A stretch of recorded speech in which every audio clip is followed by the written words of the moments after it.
गणेशोत्सवामध्ये पर्यावरणपूरक गणेश मूर्ती आणि इतर सजावट यांच्या बऱ्याच चर्चा झडतात। मात्र प्रत्यक्षात परिस्थिती फारशी बदलत नाही। नानासाहेब शेणकर यांनी मोठ्या प्रमाणावर होणाऱ्या प्रदूषणामुळे आपला स्वतःचा थर्माकोलचा कारखाना बंद केला आणि पर्यावरणपूरक मखरांच्या व्यवसायाचा पाया घातला। गणपतीच्या या खास इको फ्रेंडली सजावटीचा आढावा घेतलाय आपल्या प्रतिनिधी मनश्री पाठक यांनी। गणपती उत्सवाला की इको फ्रेंडली गणपतीचे वारे व्हायला सुरुवात होते। मात्र हे वारे जितक्या जोमाने व्हायला सुरुवात होते तितक्याच लवकर ते विरतात सुद्धा। कारण पर्यावरण प्रेमींनी कितीही सांगितलं तरी सुद्धा इको फ्रेंडली गणपतीच्या योजना अंमलात येतातच असं नाही।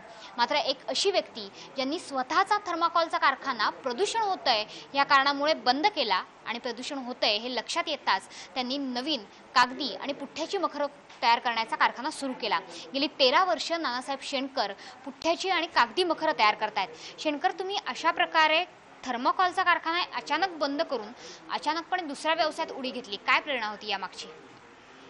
माझ्या स्वतःच्या शेत जमिनीवर मी मोठा 2 एकरामध्ये थर्माकोलचा कारखाना लावला आणि त्या ठिकाणी माझ्या शेतावर ज्या विहिरी आहे, पाणथळे आहेत, ओढे आहेत, सगळीकडे थर्माकोल झाला।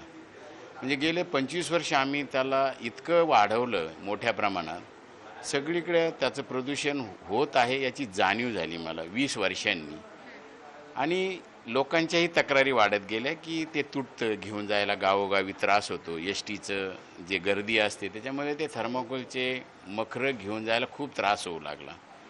प्रमाण वाढलं, आम्हीही कलाकृती वाढवत गेलो आणि जेव्हा वाटलं की हे त्रासदायक आहे मग आम्ही पर्याय शोधता 13 वर्षापूर्वी आम्हाला हे पुठ्ठ्यापासून, जाड पुठ्ठ्यापासून फोल्डिंग मकरचं मॉडेल आम्ही बनवलं। गणपतीचा भक्त जर अशा प्रकारे जागा झाला तर खरोखर गणपती यंदाच्या वर्षी तरी निश्चित 100% इको फ्रेंडली होईल अशी अपेक्षा व्यक्त करायला हरकत नाही। व्हिडिओ जर्नलिस्ट विकास चव्हाणसह मनश्री पाठक, जय महाराष्ट्र, मुंबई।